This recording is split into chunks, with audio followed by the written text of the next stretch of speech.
কি করছো? কি জল দেবে না কিন্তু, আমি বলে দিচ্ছি। আর মা, তুমি মেঝেতে শুয়েছো কেন গো? মা বিছানায় জল দিচ্ছে। अरे यार तुम क्या गर्मी में पागल हो गया रे। एक ही ये माँ एकदम दिमाग काम नहीं कर रहा है क्या तुम्हारा जी? আমার দেবে না, আমাকে দেবে না কিন্তু আমার লাগে ভীষণ ফোর্সে জলটা আসে প্রচন্ড, সে আমার চোখের মধ্যে লেগে গেছিল। তোমাকে বলেছি ফটোটা ধুয়ে দিতে না।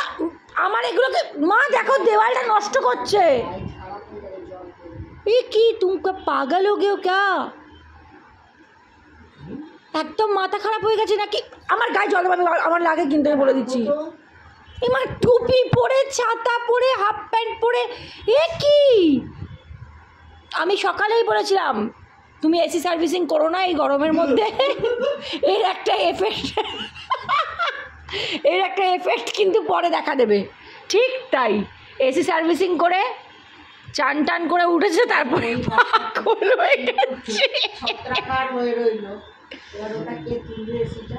এ মা এর মাথার প্রবলেম হয়ে গেছে। আমি প্রথমেই বলেছিলাম এসি সার্ভিসিংটা এই গরমের মধ্যে করো না। তুমি একটা লোক ডাকো যে এই ঘরেরটা করেছে, তাকে দিয়ে করিয়ে নেব। না, আমি নিজে করব। তো তার এফেক্ট তো তুমি পাগল হয়ে গেছো। গরমে ছাতা টুপি বন্দুক নিয়ে ঘুরে বেড়াচ্ছে।